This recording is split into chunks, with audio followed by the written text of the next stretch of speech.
Right అది ఉగ్రవాదాన్ని సహించబోమంటూ కూడా ఆపరేషన్ సింధూర్ తో ఇప్పటికే అందరికీ చెప్పినట్లుగా అయిందని కూడా ప్రధాని స్పష్టం చేసినట్లు రాజ్నాథ్ సింగ్ చెప్పడం జరిగింది. ఇది నయా భారత్ అని కూడా ప్రధాని ప్రపంచానికి చూపించారని కూడా ఇంతకు ముందే రాజ్నాథ్ సింగ్ మాట్లాడటం మనం చూసాము.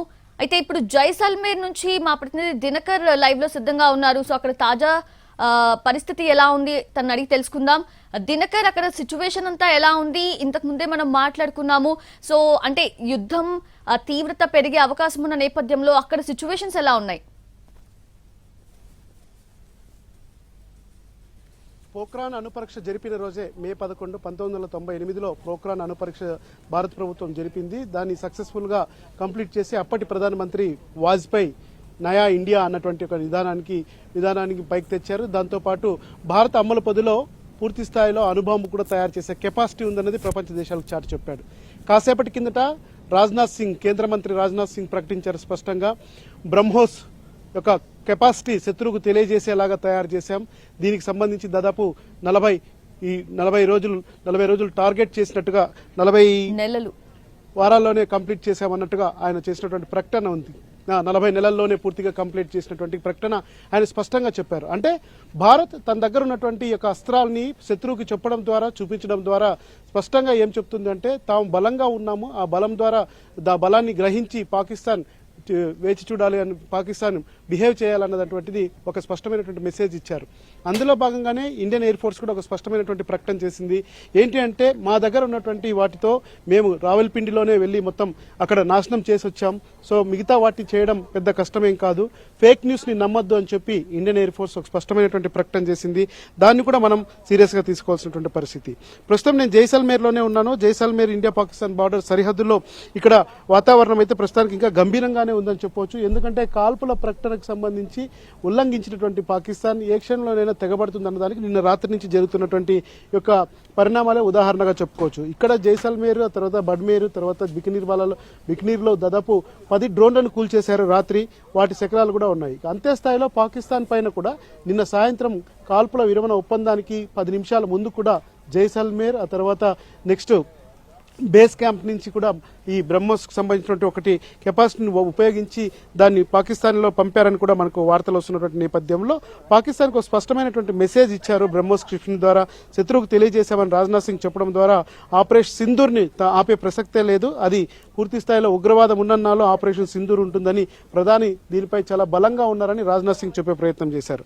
అంతే స్థాయిలో ఇండియన్ ఎయిర్ ఫోర్స్ కూడా కీలక ప్రకటన చేసింది. ఎందుకంటే ఇంకా ఆపరేషన్స్ ఇంకా కొనసాగుతున్నాయి. ఆపరేషన్ సింధూర్ లో భాగంగా అప్పగించిన పనులన్నీ విజయవంతంగా పూర్తి చేశాం, విచక్షణ వివేకంతో ఆపరేషన్ సింధూర్ నిర్వహించామని చెప్పారు. ఎవరు కూడా ఫేక్ న్యూస్ నమ్మవద్దు అని చెప్పి ఐఏఎఫ్ రిక్వెస్ట్ చేస్తున్నటువంటి నేపథ్యంలో ఖచ్చితంగా ఏమైనటువంటి కీలక ప్రకటన వస్తుంది అన్నది ఆశాభావంతో ఎదురు చూస్తున్నటువంటి పరిస్థితి. త్రివిధ దళాలు, ప్రధానమంత్రి అజిత్ దోవల్ వీరంతా కూడా కీలకంగా సమావేశం కొనసాగుతుంది. ఇంకా 2.5 గంటల పాటు జరుగుతున్నటువంటి ఈ సమావేశంలో ఎలాంటి నిర్ణయాలు, ఎలాంటి తీర్మానాలు బయటకు వస్తాయన్నది వెయిట్ చేయాల్సినటువంటి పరిస్థితి ఉంది. ప్రస్తుతం మనం జైసల్మేర్ మార్గం నుంచి పాకిస్తాన్ సరిహద్దులకు వెళ్తున్నటువంటి నేపథ్యంలో ఒక దగ్గర ఆగాం. ఇది హైవే, అటువైపు పాకిస్తాన్ సరిహద్దు వైపు వెళ్లేటువంటి హైవే. ఇక్కడ ఎన్టీవీ కవరేజ్ చూసినటువంటి కొద్దిమంది యువకులు ఆగారు, వారితో మాట్లాడే ప్రయత్నం చేద్దాం. సో आप लोग कहाँ से आ रहे हैं? तो कुछ डर नहीं आपके? घूमता रहता है पूरा? नहीं, डर तो नहीं है. अपने इंडियन आर्मी फोर्स है हमें, तो फौज पे पूरा भरोसा है? हाँ पूरा भरोसा है. तो कल रात कैसे है? पूरा धमाका बोल दिया? नहीं, कल रात को इतना कुछ डर नहीं था. पहले था थोड़ा, वो पूरा मिट चुका है. लास्ट नाइट था थोड़ा, कल तो पूरा मिट चुका है. 5 बजे के बाद कुछ रेस्ट मिला है. तो आप बताओ, सो कहाँ से है आप क्या काम करते हैं इधर श्यामगम में? हम टेलरिंग का काम करते हैं. ओके. कल रात कैसे है? परसों रात कैसे है? बस अब शांत है. हमारी सेना पर हमें गर्व है और केंद्र में बैठे आदरणीय श्री पीएम नरेंद्र मोदी जी पर गर्व है. उनकी जो सैन्य शक्ति है उन पर उनको भरोसा है. जय हिंद. तो इधर पूरा दिखता है ना, पूरा जैसलमेर गांव में पूरा दिखता है आप लोग. आसपास बडमेर भी कल रात में ड्रोन शॉट भी हुआ था. तो आपको रात में कुछ डर भी हो सकता है क्या? अभी ऐसा कोई डर का माहौल नहीं है. यहाँ से जैसलमेर तकरीबन 35 किलोमीटर है. वहाँ पे मिसाइल देखी गई थी जो 2 नाइट पहले थी, और रात को कुछ नहीं था. वैसे हमें सेना पर पूरा भरोसा है. वैसे कोई डर का माहौल नहीं है इधर, और हम एकदम शांति से बैठे, कोई दिक्कत नहीं है. हमें अपनी फौज पे भरोसा है. जय हिंद, जय हिंद की सेना। రైట్, చాలా మంది ఇక్కడ భారత సైన్యం పట్ల బలమైనటువంటి విశ్వాసాన్ని వ్యక్తం చేస్తున్నారు. వాళ్ళంతా కూడా పూర్తిగా ఇండియన్ ఎయిర్ ఫోర్స్ కావచ్చు, తర్వాత బీఎస్ఎఫ్ దళాలు కావచ్చు, ఆ తర్వాత రిజర్వ్ దళాలు కూడా కావచ్చు, ఎవరున్నా కానీ తమకు వారు ఉన్నారనే ధైర్యం ఉంది. రాజస్థాన్ సరిహద్దుల్లో కావచ్చు, దేశ సరిహద్దుల్లో కూడా కావచ్చు, వారందరూ కూడా భరోసాని వ్యక్తం చేస్తున్నటువంటి పరిస్థితి ఉంది. సో ఈ రకంగా ఇండియన్ ఎయిర్ ఫోర్స్ మీద ప్రజలకు నమ్మకం ఉంది. ఇండియన్ ఎయిర్ ఫోర్స్ మీద కావచ్చు, భారత దళాల మీద కూడా ప్రజలకు నమ్మకం ఉన్నటువంటి నేపథ్యంలో రాజకీయపరమైనటువంటి నిర్ణయాలు తీసుకున్న తర్వాతనే ఎలా ఉండబోతున్నాయి, పాకిస్తాన్కి ఎలాంటి ఒక స్పష్టమైనటువంటి మెసేజ్ ఇవాళ భారత్ నుంచి వెళ్తుంది. ఎందుకంటే రేపు 12వ తారీఖున ఇరు దేశాల మధ్య శాంతి చర్చలకు సంబంధించి ఉన్నాయి. అలాగే కొన్ని ఒడంబడికలు కూడా చేసుకుంటారన్నటువంటి ఒక వేదిక, తటస్థ వేదిక కోసం ఎదురు చూస్తున్నటువంటి నేపథ్యంలో ఖచ్చితంగా కాసేపట్లో భారత ప్రభుత్వం ఎలాంటి ప్రకటన చేయబోతుంది అన్నదే కీలకం. కాసేపటి కిందట రాజ్నాథ్ సింగ్, ఆ తర్వాత ఐఏఎఫ్ ప్రకటించినటువంటి ఒక ప్రకటనతో భారత్ తగ్గేదే లేదు. అలాగే పూర్తి స్థాయిలో ఎదురుదాడికి వెళ్లే అవకాశం ఉంది. ఆపరేషన్ సింధూర్ కంటిన్యూ చేస్తున్నామని ఒక స్పష్టమైనటువంటి మెసేజ్ పాకిస్తాన్ చెప్పడము, అలాగే వివిధ దేశాలకు కూడా ముఖ్యంగా అమెరికా, చైనా, రష్యా లాంటి వాళ్ళకు కూడా చెప్పడం ద్వారా పాకిస్తాన్పై భారత్ ఎక్కడా వెనక్కి తగ్గలేదనేది ఒక క్లియర్ కట్ మెసేజ్ గా మనం భావించాలి. ఓవర్ టు యూ సౌజన్య. అంటే దినకర్ ఫస్ట్ నుంచి కూడా అవివేకంగా, విచక్షణ రహితంగా పాకిస్తాన్ మన సామాన్య ప్రజలు, పాఠశాలలు, అలాగే ఆలయాలను టార్గెట్ చేసుకొని దాడులు చేస్తూ వచ్చింది. మనం మాత్రం ఎప్పుడు కూడా వివేకము, విచక్షణతో యుద్ధం చేసుకుంటూ వచ్చాం. అంటే దాడికి ప్రతిదాడి చేసుకుంటూ వచ్చాం, యాక్షన్కి రియాక్షన్ మాత్రమే ఉంది. బట్ నిన్నటి నుంచి చేస్తున్న అనౌన్స్మెంట్స్ చూస్తే అంటే ఖచ్చితంగా ఇప్పటి వరకు పాకిస్తాన్ చేసిన ప్రతి దాడిని మేము ప్రతి దాడికి కూడా ఓన్లీ ఆ రియాక్షన్ చూపించాము. బట్ ఇక మీదట మాత్రం పాకిస్తాన్ చేసే ప్రతి దాడిని కూడా దేశం మొత్తం మీద జరుగుతున్న యుద్ధంగా పరిగణించి మా సైడ్ నుంచి యాక్షన్ ఉంటుందని చెప్పింది. కాబట్టి సో పాకిస్తాన్ ఇప్పటికీ కూడా అంటే తన ప్రవర్తనలో ఏమన్నా చేంజ్ వచ్చే అవకాశం ఉందా, లేదంటే ఇప్పటికీ అదే ధోరణి కొనసాగించే అవకాశం ఉంటుందంటారా ఈ అనౌన్స్మెంట్స్ తర్వాత కూడా?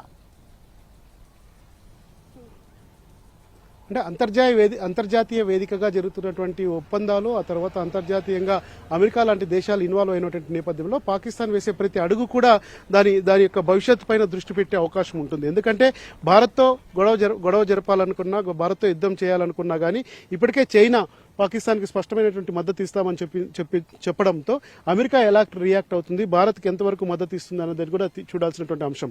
అయితే విచక్షణారహితమైనటువంటి కాల్పులు భారత్ ప్రజల్ని చంపేసేలాగా పాకిస్తాన్ సైన్యం సంబంధించినటువంటి వాళ్ళు కావచ్చు, ఉగ్రవాద సంస్థలు కూడా కావచ్చు, అటు పెహల్గావ్లోనూ ఆ తర్వాత జరిగినటువంటి పరిణామాల్లో 16 మంది కాశ్మీర్ బార్డర్ గ్రామాల్లో చనిపోవడము, 46 నుంచి 60 మంది వరకు గాయపడడంతో భారత్ ఓపికగానే ఉంది. అయితే భారత్ చేసినటువంటి దాడుల్లో మాత్రం ఎలాంటి జన నష్టము, జనాలకు సంబంధించినటువంటి మరణాలు సంభవించలేదు. ఈ టెర్రరిస్టులు ఆ తర్వాత వారి స్థావరాలను మాత్రమే టార్గెట్ చేసింది. భవిష్యత్తులో ఇంకా పాకిస్తాన్ ఇలానే కొనసాగితే ఖచ్చితంగా తాము కూడా దేనికైనా తెగబడతాము, దానికి బ్రహ్మోస్ లాంటి క్షిపణి సక్సెస్ఫుల్ గా ప్రయోగం చేశామన్నది చెప్పడం ద్వారా ఏం జరిగింది అంటే ఎక్కడిపైనా కూడా రావిల్పిండి లాంటి ఏరియా పైన మేము అటాక్ చేశామని రాజ్నాథ్ సింగ్ స్పష్టంగా చెప్పడం ప్రధాన ఉద్దేశం వెనుక కూడా ఇక మేము కూడా అంతే స్థాయిలో జన నష్టమైనా కావచ్చు, ఆర్థిక నష్టమైనా కూడా కావచ్చు, పాకిస్తాన్ తుడిచిపెట్టే ప్రయత్నానికి సిద్ధంగా ఉన్నామనేది ఒక మెసేజ్ పంపించింది. ఈరోజు భారత్ సంబంధించినటువంటి 40 నెలల్లో ఈ యొక్క బ్రహ్మోస్ క్షిపణికి సంబంధించినటువంటి యూనిట్ ని తయారు చేశాము అంటే ఖచ్చితంగా భారతదేశ రక్షణకు కట్టుబడి ఉన్నాము.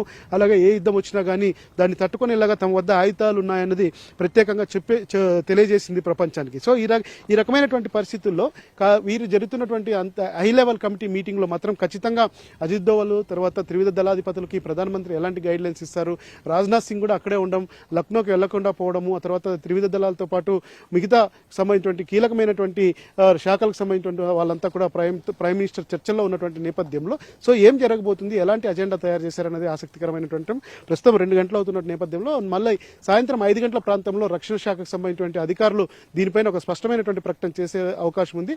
అంతవరకు జరగబోయేటువంటి పరిణామాలు ఎలా ఉన్నాయన్న దానిపైన మాత్రం వెయిట్ చేయాల్సినటువంటి పరిస్థితి అయితే నెలకొని ఉంది. సౌజన్య, ఓవర్ టు యు.